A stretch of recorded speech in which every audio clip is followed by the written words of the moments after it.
ನಿಮ್ಮ ಬಿಸ್ನೆಸ್ ಯಾವುದೇ ಇರಲಿ ಅದನ್ನು ಪ್ರಚಾರ ಮಾಡಬೇಕಾದ್ರೆ ಸುಮನ್ ಟಿವಿಯಿಂದಲೇ ಸಾಧ್ಯ. ಕೂಡಲೇ ಸಂಪರ್ಕಿಸಿ. ರಾಜ್ಯಾದ್ಯಂತ ಪದವಿ ತರಗತಿಗಳು ಪ್ರಾರಂಭವಾಗಿ ತಿಂಗಳು ಕಳೆದರೂ ಎಲ್ಲಿಯವರೆಗೂ ಕಾಲೇಜುಗಳಲ್ಲಿ ಅತಿಥಿ ಉಪನ್ಯಾಸಕರಿಲ್ಲ. ರಾಜ್ಯದ ಎಲ್ಲ ಸರ್ಕಾರಿ ಪದವಿ ಕಾಲೇಜುಗಳು ಅತಿಥಿ ಉಪನ್ಯಾಸಕರ ಮೇಲೆ ಅವಲಂಬಿತವಾಗಿದ್ದು ತರಗತಿಗಳು ಸರಿಯಾಗಿ ನಡೆಯದೇ ಇರೋದ್ರಿಂದ ವಿದ್ಯಾರ್ಥಿಗಳು ಆತಂಕದಲ್ಲಿದ್ದಾರೆ. ಇನ್ನು ಸಭೆಯನ್ನು ಉದ್ದೇಶಿಸಿ ಮಾತನಾಡಿದ ಮುಖ್ಯ ಭಾಷಣಕಾರರಾದ ಎಐಡಿಎಸ್ಒ ರಾಜ್ಯ ಕಾರ್ಯದರ್ಶಿ ಮಂಡಳಿಯ ಸದಸ್ಯರಾದ ಲಕ್ಕಪ್ಪ ಸಿಬಿ, ರಾಜ್ಯಾದ್ಯಂತ ಪದವಿ ತರಗತಿಗಳು ಪ್ರಾರಂಭವಾಗಿ ತಿಂಗಳು ಕಳೆದರೂ ಎಲ್ಲಿಯವರೆಗೂ ಕಾಲೇಜುಗಳಲ್ಲಿ ಅತಿಥಿ ಉಪನ್ಯಾಸಕರಿಲ್ಲ.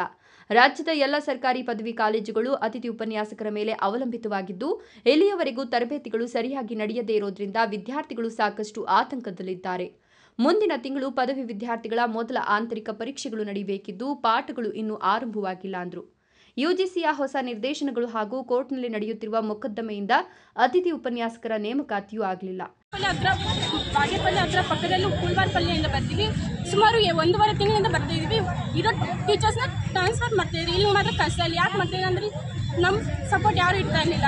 ಯಾರಿಗಾದ್ರೂ ಹೇಳ್ಬೇಕಂದ್ರೆ ಯಾರು ಬರ್ತಾ ಇಲ್ಲ ಟೀಚರ್ಸು. ಒಂದು ಪೀರಿಯಡ್ ಇಲ್ಲ ಅಂದರೆ 2 ಪೀರಿಯಡ್, ಇಲ್ಲಾಂದ್ರೆ 1 ಪೀರಿಯಡ್ ಇಲ್ಲ, ಒಂದೊಂದು ದಿವಸ ಟೀಚರ್ಸ್ ಬರೋಲ್ಲ. ಏನು ಮಾಡೋದು? ನಮಗೆ ಟೀಚರ್ಸ್ ಬರೋರಿಗೆ ಹೆಲ್ಪ್ ಮಾಡಿ. ಅಮ್ಮ, ಈಗ ನಿಮ್ಮ ಡಿಸ್ಟೆನ್ಸ್ ಆಗ್ತಾ ಇಲ್ಲ ಅಂಕಲ್. ನಮ್ಮ ಪಕ್ಕದಲ್ಲೇ ಬೆಸ್ಟ್ ಡಿಗ್ರಿ ಕಾಲೇಜ್, ಅದ್ರಾಗೆ ಇಂಟರ್ನಲ್ಸ್ ಆಗ್ತಾವೆ. ಇದ್ರಾಗಾದ್ರೆ ಏನೂ ಇಲ್ಲ. ನಮ್ಗೆ ಸಿಲೆಬಸ್ ಆಗಿಲ್ಲ. MC ಆಗ್ತಾ ಇನ್ನೂ ಆಗಿಲ್ಲ. ಸಿಲೆಬಸ್ ಮುಟ್ಟಿಲ್ಲ. ಓದ್ತಿರೋದೆಲ್ಲಿ? ಅಲ್ಲ, ಈಗ ವುಮೆನ್ಸ್ ಕಾಲೇಜ್. ಅಲ್ಲಮ್ಮ, ಈಗ ನಿಮ್ಮ ಪರ್ಮನೆಂಟ್ ಲೆಕ್ಚರರ್ಸ್ ಎಷ್ಟು ಜನ ಇದ್ದಾರೆ? ಇನ್ನು ಎಷ್ಟು ಸಬ್ಜೆಕ್ಟ್ ಬಾಕಿ ಇದ್ದಾವೆ? ಯಾರು ಇಲ್ಲ. ಒಂದು ಸಬ್ಜೆಕ್ಟ್ ಇಂಗ್ಲೀಷ್.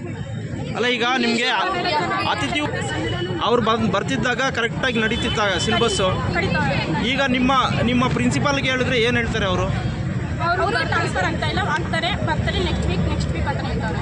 ಶೈಕ್ಷಣಿಕ ವಿಷಯಗಳಲ್ಲಿ ರಾಜ್ಯ ಸರ್ಕಾರವು ಕೇಂದ್ರದ ನಿರ್ಧಾರಗಳನ್ನು ಪಾಲಿಸುವುದು ಕಡ್ಡಾಯವಲ್ಲ ಅಂತ ಸರ್ವೋಚ್ಚ ನ್ಯಾಯಾಲಯದ ನಿರ್ದೇಶನವಿದೆ. ಇದಕ್ಕನುಗುಣವಾಗಿ ರಾಜ್ಯ ಸರ್ಕಾರವು ವಿದ್ಯಾರ್ಥಿಗಳ ಶೈಕ್ಷಣಿಕ ಹಿತಾಸಕ್ತಿಗೆ ಪೂರಕವಾದ ಸ್ಪಷ್ಟ ನಿಲುವು ತಾಳಬೇಕು. ಇಂತಹ ಪರಿಸ್ಥಿತಿಯಲ್ಲಿ ರಾಜ್ಯ ಸರ್ಕಾರವು ಶೈಕ್ಷಣಿಕ ಚಟುವಟಿಕೆಗಳು ಸರಾಗವಾಗಿ ನಡೆಯುವ ನಿಟ್ಟಿನಲ್ಲಿ ಸೂಕ್ತ ಕ್ರಮಗಳನ್ನು ತೆಗೆದುಕೊಳ್ಳಬೇಕು ಅಂತ ಎಐಡಿಎಸ್ಒ ಈ ಮೂಲಕ ರಾಜ್ಯ ಸರ್ಕಾರಕ್ಕೆ ಆಗ್ರಹಿಸುತ್ತದೆ ಎಂದರು. ಈ ಪ್ರತಿಭಟನೆಯ ಅಧ್ಯಕ್ಷತೆಯನ್ನ ಎಐಡಿಎಸ್ಒ ಜಿಲ್ಲಾ ಸಂಚಾಲಕರಾದ ಕಿರಣ್ ಕುಮಾರ್ ಎಂಬುವರು ಅಧ್ಯಕ್ಷತೆ ವಹಿಸಿದ್ರು. ಪದವಿ ವಿದ್ಯಾರ್ಥಿಗಳು ಈ ಪ್ರತಿಭಟನೆಯಲ್ಲಿ ಸಕ್ರಿಯವಾಗಿ ಭಾಗವಹಿಸಿದ್ರು. ಪ್ರತಿಭಟನೆಯ ನಂತರ ಮಾನ್ಯ ಜಿಲ್ಲಾಧಿಕಾರಿಗಳ ಮೂಲಕ ಉನ್ನತ ಶಿಕ್ಷಣ ಸಚಿವರಿಗೆ ಮನವಿ ಪತ್ರ ಸಲ್ಲಿಸಲಾಯಿತು. ಕ್ಯಾಮರಾಮನ್ ಸಂಜಯ್ ಜೊತೆ ನರಸಿಂಹಮೂರ್ತಿ, ಸುಮನ್ ಟಿವಿ, ಚಿಕ್ಕಬಳ್ಳಾಪುರ.